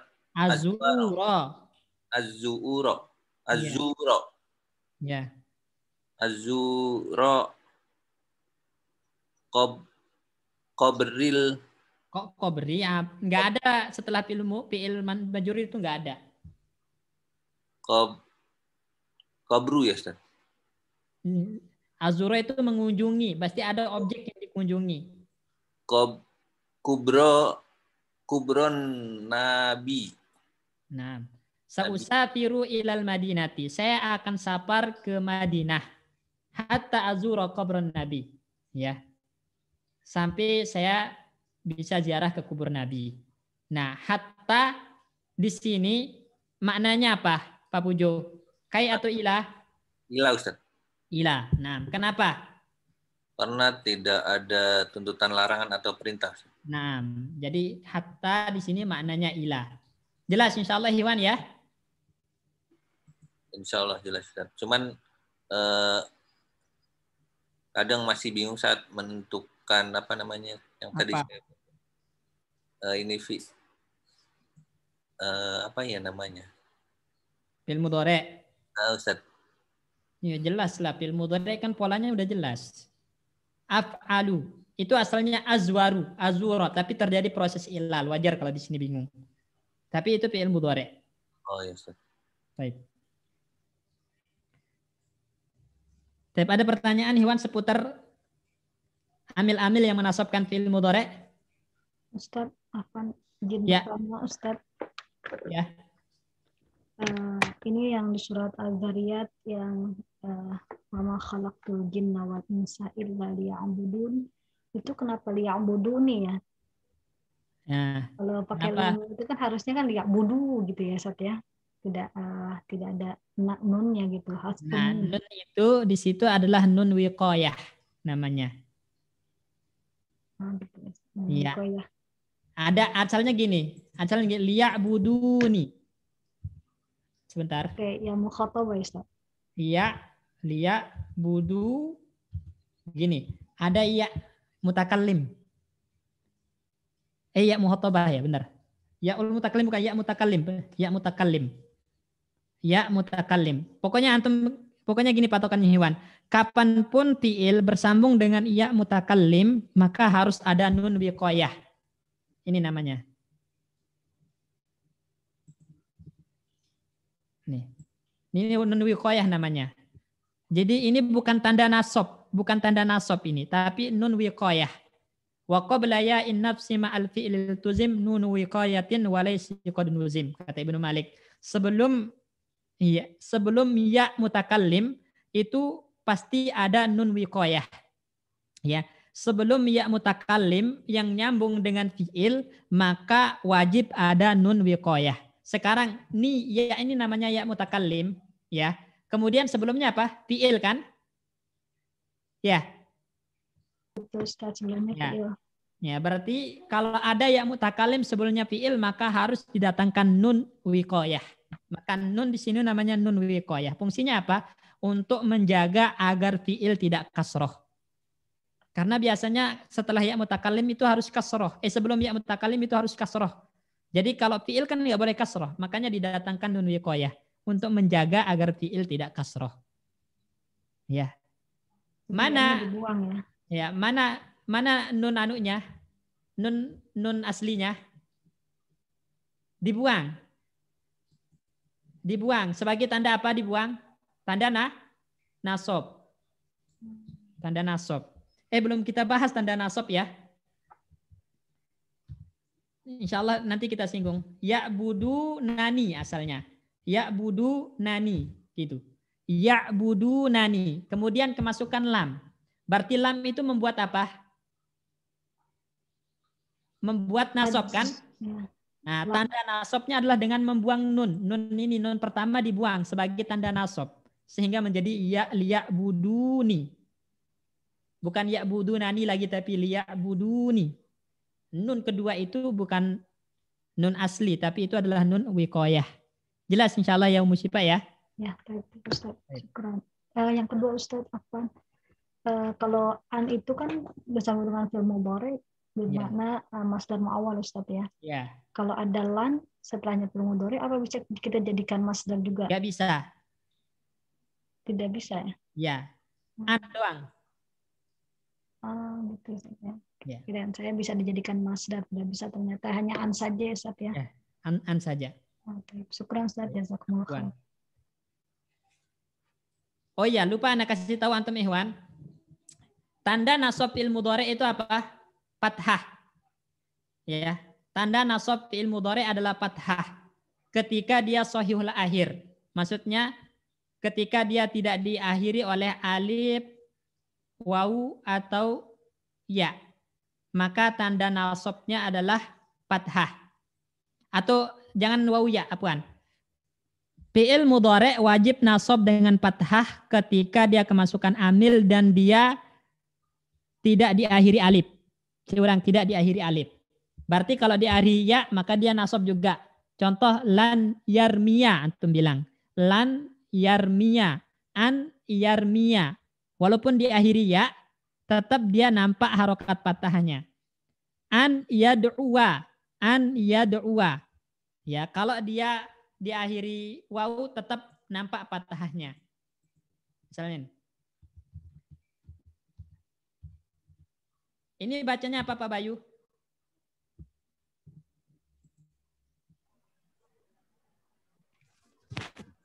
An ya rawaya itu. Apa itu? Yar wi an yarwi yarwiya. Yarwiya Ustaz. An yarwiya. Jadi Ikhwan, itu catat ya. Fi'il mudhari wajib nasab ketika kemasukan amil nasab dan tanda nasabnya fathah. Kapan? Ketika dia tidak diakhiri alif. Ketika dia tidak diakhiri alif. Jadi apapun akhirnya, mau wawu, mau ya, mau huruf-huruf lainnya, selama itu bukan alif, maka tanda nasabnya fathah. Berarti an yajlisa, an yazhaba, an yakula, ya, an yasila, misalnya, an yad'uwa, an yarwiya, an yarmiya. Kalau akhirnya alif misalnya. Alif. Contoh.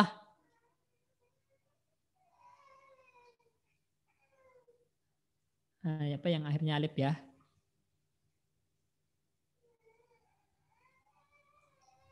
Lan arbo. Apa? Arbo, rodiaya robo, rodiaya robo. Rodiaya robo atau rodiaya nam? Rodiaya robo. Yardo, berarti benar. Berarti di situ an yardo. Nggak boleh dinampakkan harokat patahnya karena nggak ada yang bisa baca alif. Ingat ya. Jadi kalau diakhiri alif itu nggak bisa dinampakkan harokat patahnya karena nggak ada yang bisa baca harokat alif. Ini. Jadi kapan pakai patah tanda nasab ketika tidak diakhiri alif. Itu catatannya. Kemudian kapan tanda nasab dengan pembuangan nun? Kapan? Ketika salah satu wazan yang 5 tadi ya. Yaf'aluna, taf'aluna, yaf'alani, taf'alani, taf'alina itu kalau nasab dengan membuang nunnya. Makanya liya'buduni. Asalnya ya'budunani, ada 2 nun. Kemudian kemasukan lam, ta'lil, lamul jar menjadi liya'buduni. Nun pertamanya dibuang sebagai tanda nasab. Jelas ini ya?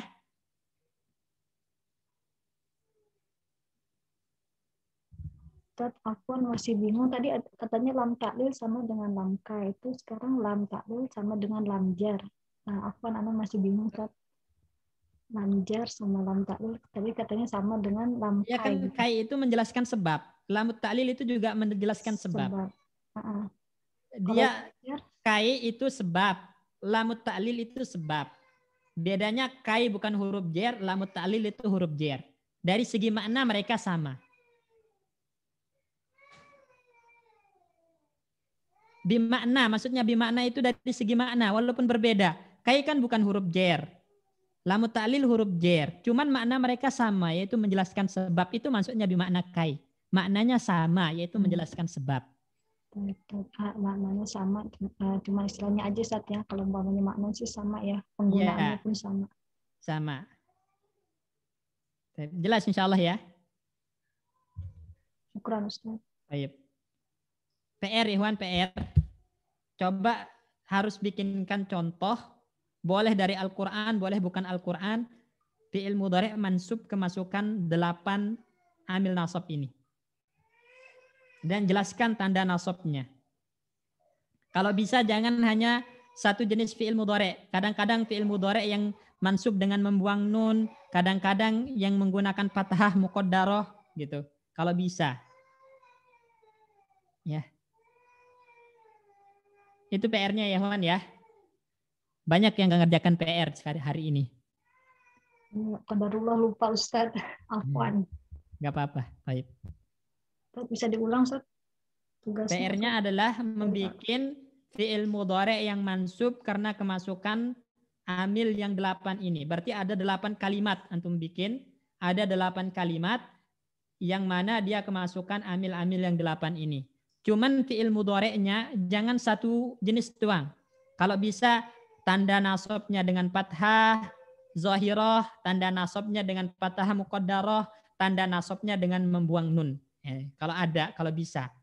Jangan ini mansub tandanya fathah-fathah semua yang nampak. Jangan seperti itu. Jadi selang-seling. Yang satu pakai fathah zahirah kalau bisa. Yang satu pakai fathah muqaddarah, yang satu pakai pembuangan nun. Baik. Jelas insya Allah ya? Insya Allah PR-nya jelas Ustaz. Baik. Karena udah mau jam 10 besok pada kerja, apuan ini kelamaan. Ya. Semakin sini semakin lama kita nih Pak Bayu. Gimana nih? Antum ngantuk nggak kalau berangkat kerja? Teman-teman. Udah minum kopi Ustaz. Oh.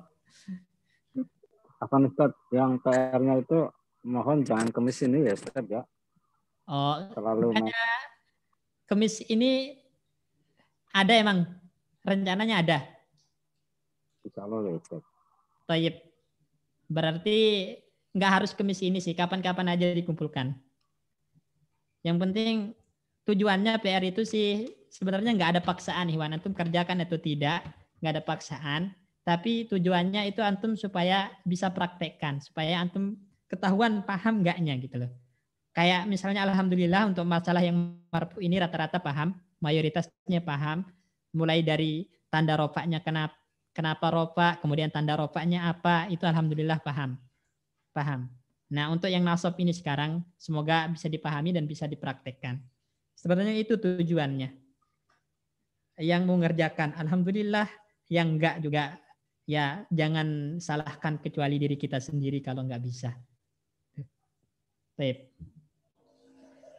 Jadi intinya enggak harus Kamis ini, enggak harus pertemuan ini. Kapanpun antum mengumpulkan insya Allah kita koreksi. Baik. Mungkin sampai sini Ikhwan ya. Kalau enggak ada pertanyaan karena udah agak malam, udah mau jam 10, teman-teman ada yang kerja besok. Baik, kita tutup dengan doa kafaratul majlis.